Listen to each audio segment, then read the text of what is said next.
नमस्कार प्रेक्षकांनो, तू रे माझा मितवा या मालिकेच्या येणाऱ्या भागामध्ये जबरदस्त असा ट्विस्ट येणार आहे. तर प्रेक्षकांनो, इथे आता अर्णव ईश्वरी दोघे जण डेटवरती जाणार असतात. ईश्वरीने अर्णवसाठी सरप्राईज प्लॅन केलेलं असतं.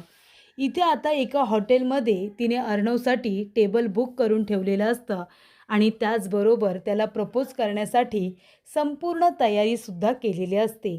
आणि तेव्हा प्रेक्षकांनो अचानकपणे नम्रताचा फोन येतो आणि नम्रताने ईश्वरीला सांगितलेलं असतं की आईने सांगितलंय की आज कुठलं तरी मोठं संकट तुमच्या दोघांवरती येणार आहे. तेव्हा तू आणि अर्णव सर दोघांनीसुद्धा घरातून बाहेर पडायचं नाही असं आईने सांगितलंय. त्यामुळे आज तू अर्णव सरांना जे काही डेटवरती घेऊन जाणार होतीस, त्यांच्यासाठी सरप्राईज देणार होतीस, ते सगळं तू आता कॅन्सल कर. दोघेही घरातून बाहेर पडू नका असं नम्रताने ईश्वरीला सांगितल्यानंतर इथे आता ईश्वरीची डेट कॅन्सल झालेली असते. आणि हे सगळं प्रेक्षकांनो स्वतःहून घडलेलं नसतं, तर हे सगळं घडून आणलेलं असतं राकेशने सुप्रियाला फोन करून धमकी दिलेली असते आणि हे सत्य आता अर्णवच्या समोर आलेलं असतं. तर प्रेक्षकांनो, येणाऱ्या भागामध्ये ईश्वरी आणि अर्णवची डेट कॅन्सल करण्यासाठी इथे राकेशने सुप्रियाला फोन करून धमकी दिलेली असते आणि ही गोष्ट सुप्रियाने अर्णवला सांगितलेली असते. आणि हे सत्य समजल्यानंतर अर्णवने राकेशची धुलाईसुद्धा केलेली असते. त्याचबरोबर प्रेक्षकांनो, बाहेर आता डेटवरती जाणं तर कॅन्सल झालेलं असतं, पण ईश्वरीने ठरवलेलं असतं की आपल्या मनातली गोष्ट अर्णवपर्यंत पोहोचवायची. आणि म्हणूनच प्रेक्षकांनो, ईश्वरीने आता बाहेर जाता येत नाही म्हणून काय झालं, पण मी अर्णव सरांना माझ्या मनातली गोष्ट कुठेही सांगू शकते, अगदी माझ्या रूममध्ये सुद्धा. तेव्हा ती इथे अर्णवला स्टडी रूममध्ये पाठवून संपूर्ण रूम आता डेकोरेट करून घेते. तर इथे ईश्वरीने आता रूममध्ये अशी काही सजावट केलेली असते की तिथे आल्यानंतर अर्णवला हॉटेलमध्ये गेल्याचा फील येईल.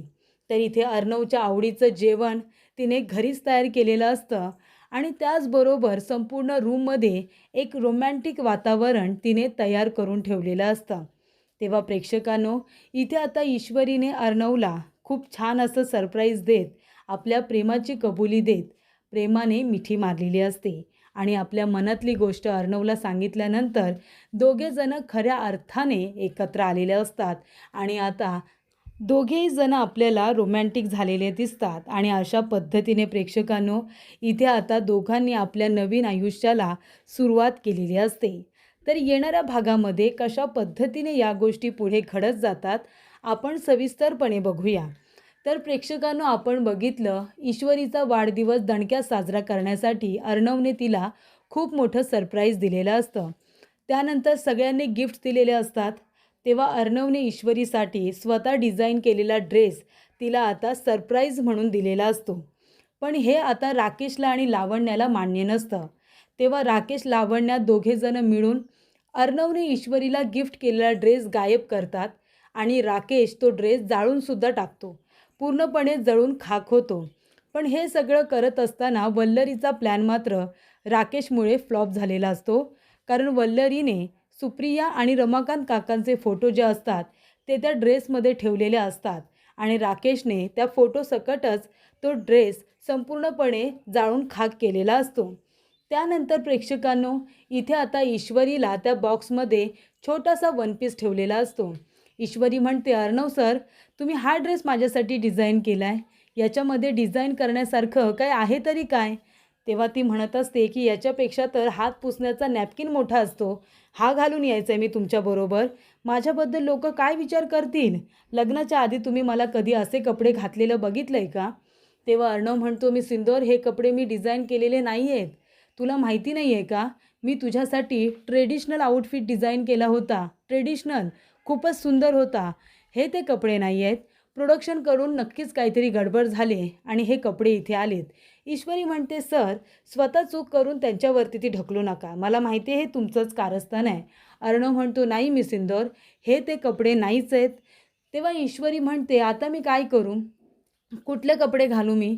तेव्हा अर्णव म्हणतो, ठीक आहे ना, तुझ्यासाठी मी फक्त एक सरप्राईज आणलेला नाही आहे. तर प्रेक्षकांनो, अर्णवने एक नाही तर ईश्वरीसाठी 2 सरप्राईज आणलेले असतात. पण महत्त्वाचं सरप्राईज तो डिझायनर ड्रेस असतो. पण इथे अर्णवने ईश्वरीसाठी एक आता साडीसुद्धा डिझाईन केलेली असते. कारण जेव्हा जेव्हा अर्णवने ईश्वरीला खूप सुंदर बघितलेली असते, तेव्हा ती साडीतच तयार झालेली असते. आणि तेव्हा इथे अर्णवने ईश्वरीसाठी खूप सुंदर अशी साडी डिझाईन केलेली असते आणि ती साडी त्याने तिला गिफ्ट म्हणून दिलेली असते. ती साडी अर्णव म्हणतो की तुझ्यासाठी अजून एक सरप्राईज आहे ना, जे की मी कपाटामध्ये ठेवलं होतं. आणि अर्णव ते गिफ्ट काढतो आणि ईश्वरीला देतो आणि म्हणतो, ही साडी तू नेस, तुला आवडली आहे का? तेव्हा ईश्वरी म्हणते, खूप आवडली, पण ही साडी तुम्ही मला आधी का नाही दिली? तेव्हा अर्णव म्हणतो, ही साडी मी तुझ्यासाठी अशीच घेतली होती, पण तो ड्रेस मात्र मी डिझाईन केला होता. पण आता ऑप्शन नाही आहे, तर तू ही साडी नेस. तेव्हा ईश्वरी म्हणते, नक्कीच मी हीच साडी नेसणार आहे. आणि तेव्हा प्रेक्षकांनो, खूप सुंदर अशी साडी आता ईश्वरी नेसलेली असते. राकेशला तर वाटत असतं की इथे अर्णवने ईश्वरीला फक्त एकच आता सरप्राईज गिफ्ट दिलं असेल, पण तसं नसतं. इथे आता राकेशचा प्लॅन, लावण्याचा प्लॅन फ्लॉप करत अर्णवने ईश्वरीला अजून एक गिफ्ट दिलेलं असतं. तेव्हा प्रेक्षकांनो, ते आता गिफ्ट मिळाल्यानंतर ईश्वरी तर खूप जास्त खुश असते. सगळेजण एक्सायटेड असतात की अर्णवने दिलेला ड्रेस घातल्यानंतर ईश्वरी कशी दिसते. पण ईश्वरी आता साडीमध्येच येते. तेव्हा सगळेजण म्हणतात की अर्णव, अरे तू तर ड्रेस डिझाईन केला होतास ना, मग ही साडी कशी काय नेसली? तेव्हा अर्णव म्हणतो, कारण का तो ड्रेस नाही आला. ईश्वरीला सगळ्यात जास्त साडीच आवडते, तेव्हा तिने ही साडी सिलेक्ट केलेली आहे. मी मिस इंदोरसाठी 2 आउटफिट आणले होते, एक साडी आणि एक डिझायनर ड्रेस. तर तिने आता साडीची निवड केलेली आहे. तिला साडी खूप आवडली.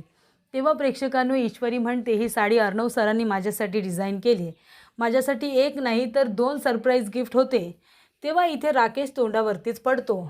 इथे राकेशचं म्हणणं असतं की माझी इंदोरी जिलेबी अर्णवने दिलेलं गिफ्ट, ते सरप्राईज गिफ्ट घालणार नाही, म्हणून त्याने ते जाळून टाकलेलं असतं.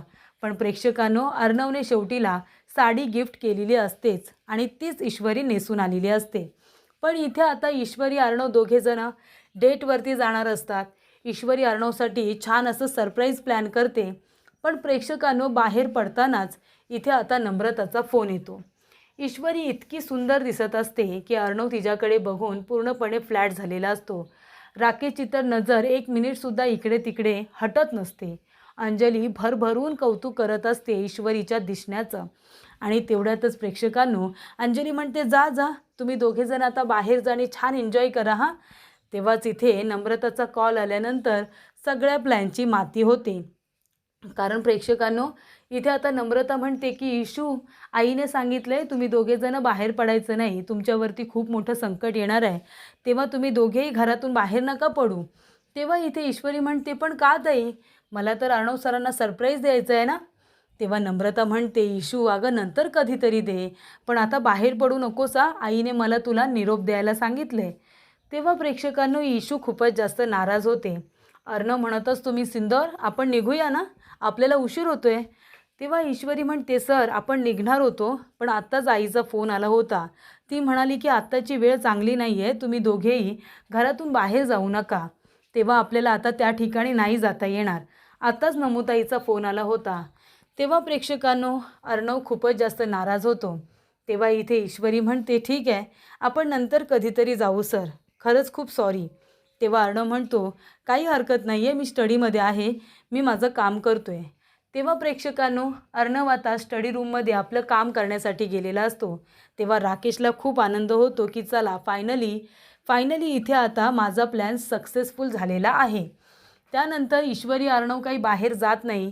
तेव्हा ईश्वरी आपल्या रूममध्ये जाते, खूपच नाराज झालेली असते. ईश्वरी म्हणते की ठीक आहे ना, आईने आम्हाला घरातून बाहेर जाऊ नका असं सांगितले, पण मला जे सरप्राईज द्यायचं आहे ते मी माझ्या रूममध्ये सुद्धा देऊ शकते. तेव्हा ईश्वरी म्हणते की डेकोरेशन तर मी रूममध्ये सुद्धा करूच शकते. आणि तेव्हा तिने किचनमध्ये जाऊन आता अर्णवच्या आवडीचा पास्ता तयार केलेला असतो, हेल्दी पास्ता. त्याला ज्या पद्धतीने जे जे पदार्थ आवडतात ते तिने बनवलेले असतात आणि ती पटापट आपल्या रूममध्ये घेऊन जाते. तिथे नेल्यानंतर तिने आता छान इथे हार्ट शेपमधले बलून असतात ते आता फुगवून सगळीकडे टाकलेले असतात. छान असा रोमॅन्टिक माहोल तयार करून ठेवलेला असतो. सगळीकडे कॅन्डल वगैरे लावलेले असतात. तेव्हा प्रेक्षकांनो, इथे आता ईश्वरीने सगळं डेकोरेशन केल्यानंतर ती अर्णवला फोन करते. पण तिने ठरवलेलं असतं काहीही झालं तरीसुद्धा आजच मी अर्णव सरांना माझ्या मनातली गोष्ट सांगणार. आणि तेव्हा ती अर्णवला फोन करते की लवकरात लवकर रूममध्ये या, मला महत्त्वाचं बोलायचं आहे.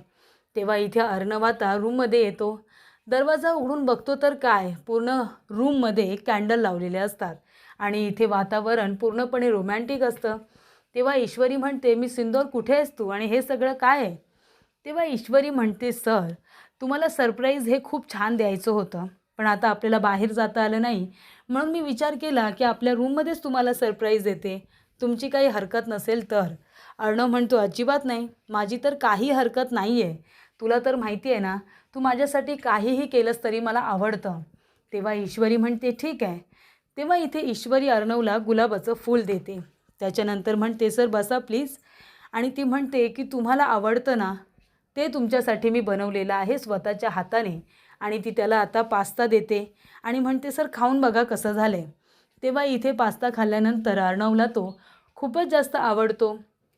त्याचबरोबर इथे ईश्वरी म्हणते, सर डान्स करूया. त्याच्याबरोबर ती डान्ससुद्धा करते आणि मग आपल्या गुडघ्यावरती बसून ती अर्णवला गुलाबाचं फूल देते आणि म्हणते, I love you sir, I love you so much. आत्तापर्यंत तुम्ही माझ्यासाठी जे जे काही केलं आहे ते माझ्यासाठी अविस्मरणीय आहे. म्हणजे मी इमॅजिनसुद्धा केलं नव्हतं की अर्णवराजे शिर्के यांच्यासारखा मुलगा माझ्या आयुष्यात येईल आणि ते माझं आयुष्य इतकं सुंदर करून टाकतील. आज मी जी काही आहे, जी काही हसते खेळते, याचं क्रेडिट तुम्हाला जातं सर. माझ्या आईवडिलांना सांभाळता, आमची काळजी घेता, हे सगळं फक्त आणि फक्त तुम्हीच करू शकता. तेव्हा इथे आता ईश्वरीने आपल्या मनातल्या भावना, आपल्या मनातल्या फिलिंग्स अर्णवपर्यंत पोहोचवलेल्या असतात. तेव्हा अर्णवला खूप आनंद होतो आणि ईश्वरीने अर्णवला प्रपोज केले म्हटल्यानंतर अर्णव तर ते स्वीकारणारच असतो. तो लगेचच ते प्रपोजल ॲक्सेप्ट करतो आणि इथे ईश्वरीला हात पकडून उभं करतो, ते फूल घेतो आणि ईश्वरीला प्रेमाने मिठी मारतो आणि ती विचारते की सर तुमचंही माझ्यावरती प्रेम आहे की तुम्ही फक्त आपल्या नात्याला जबाबदारी मानता? अर्णव म्हणतो, कधीच नाही, तू माझ्यासाठी कधीच जबाबदारी नव्हतीस, तर तू माझं कर्तव्य आहेस, त्याचबरोबर तू माझं प्रेम आहेस, अगदी पहिलं प्रेम, असं इथे अर्णवने ईश्वरीला सांगितलेलं असतं. तेव्हा ईश्वरी खूपच जास्त खुश होते. खऱ्या अर्थाने दोघेजण एकत्र आलेले असतात. सगळीकडे आता रोमॅन्टिक वातावरण असतं आणि ईश्वरी आणि अर्णव दोघेही रोमॅन्टिक झालेले असतात आणि त्याचबरोबर प्रेक्षकांनो, त्या दोघांनी मनापासून आपल्या या नवीन नात्याला सुरुवात केलेली असते. शेवटीला इथे राकेश आणि लावण्याने इतके अडथळे निर्माण करूनसुद्धा अर्णव आणि ईश्वरी हे दोघेजण एकत्र आलेले असतात.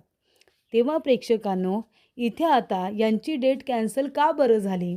तेव्हा इथे ईश्वरी आणि अर्णव घरी गेलेले असतात, ते म्हणजे सुप्रियाला भेटायला. तेव्हा ईश्वरी म्हणते, आई काल तू असं का म्हणालीस की आमच्यावरती संकट येणार आहे म्हणून? तेव्हा आम्ही तुला इथे भेटायला आलो आहे. तेव्हा इथे सुप्रिया म्हणते, अगं काय माहिती, काल मला कुणीतरी फोन केला होता आणि सांगितलं होतं की ईश्वरी अर्णव घरातून बाहेर पडले की त्यांच्यावरती खूप मोठं संकट येईल म्हणून. तेव्हा मी तुम्हाला म्हणाले घरातून बाहेर पडू नका. तेव्हा ईश्वरी म्हणते, पण तुला कोणी फोन केला होता? तेव्हा इथे तो नंबर आता दाखवला जातो. तेव्हा प्रेक्षकांनो, अर्णव आता तो नंबर वगैरे बघतो. तेव्हा अर्णव म्हणतो, नंबर बघायची सुद्धा गरज नाही आहे. ईश्वरी, कोण असेल तुला असं वाटतं? मी सिंदूर, मला असं वाटतं की याच्या मागे राकेशचा हात आहे. तोच फोन करून ही धमकी देऊ शकतो. बाकी कुणाची हिंमत होणार नाही. आपण दोघेजण बाहेर जाणार ही गोष्ट त्याला मान्य नव्हती ना, म्हणूनच त्याने आईंना धमकी दिली असेल. बरोबर ना आई? तेव्हा इथे सुप्रिया म्हणते, हो, आवाज तर ओळखीचाच वाटला होता. हे सत्य आता समोर आल्यानंतर इथे प्रेक्षकांनो, आता अर्णवने राकेशला धडा शिकवायचं ठरवलेलं असतं. तो घरी येतो. त्याचबरोबर राकेश आता समोर आल्यानंतर त्याच्याकडे बघून हसायला लागतो. तेव्हा इथे अर्णव जोरदार त्याच्या थोबाडीत देतो. अशा पद्धतीने अर्णवने राकेशला त्याच्या गुन्ह्याची शिक्षा थोड्याफार प्रमाणात का होईना, पण दिलेली असते. पुन्हा जर असा मूर्खपणा केलास, जर इथे काकूंना फोन करून त्रास दिलास, तर माझ्यापेक्षा वाईट कुणीही नसेल. ही थोबाडीत लक्षात ठेवायची आणि मग पुन्हा विचार करायचा, असं अर्णवने राकेशला सांगितलेलं असतं. तर प्रेक्षकांनो, अशा रीतीने इथे राकेश लावण्याला धडा शिकवतच अर्णव, ईश्वरी दोघेजण हे प्रेमाने शेवटीला एकत्र आलेलेच असतात. ईश्वरीने आपल्या मनातली गोष्ट, आपल्या मनामध्ये असलेलं अर्णवबद्दलचं प्रेम अर्णवपर्यंत पोहोचवलेलं असतं.